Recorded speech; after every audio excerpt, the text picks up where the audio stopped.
மனைப்பிரிவு ஒப்புதல் fresh layout. இப்போ உத்தேச மனைப்பிரிவு உங்கள் நிலத்தில் ஒரு உத்தேச மனைப்பிரிவுக்கு வந்து நீங்கள் வந்து அப்ரூவலுக்காண்டி மாவட்ட நகர ஊரமைப்பு இயக்ககத்தில் விண்ணப்பம் அளிக்கிறதுக்கு தயாராகிட்டீங்க. ஆனால் உங்கள் இடத்துக்கு அருகாமையில் ரிவர் ஆறு ஓடுதுன்னா அந்த ஆறோட பவுண்ட்ரியிலேருந்து அது தனியாக வந்து வருவாய்த்துறையில் சம்மந்தப்பட்ட வருவாய்த்துறை தாலுகாவில் வந்து தனியாக உட்பிரிவு செய்யப்பட்டிருக்கும், சப்டிவிஷன் ஆகிருக்கும்.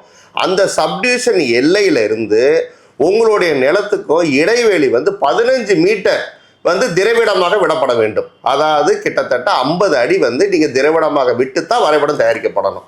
இது வந்து 15 மீட்டர் போகுது, என் இடத்துல இருந்து 15 மீட்டர் போகிறது வந்து என்னால் எப்படி ஏற்றுக்க முடியும், என்னோட இடம் மெயினில் இருக்குது, நான் என்ன செய்யணும்னா அப்போ நீங்கள் அந்த இடத்துல வந்து நீங்கள் வந்து மனைப்பிரிவில் அமையும் சாலைகளை வந்து நீங்கள் வந்து அந்த இடத்துல கொடுத்து நீங்கள் வரைபடம் தயாரிக்கலாம்.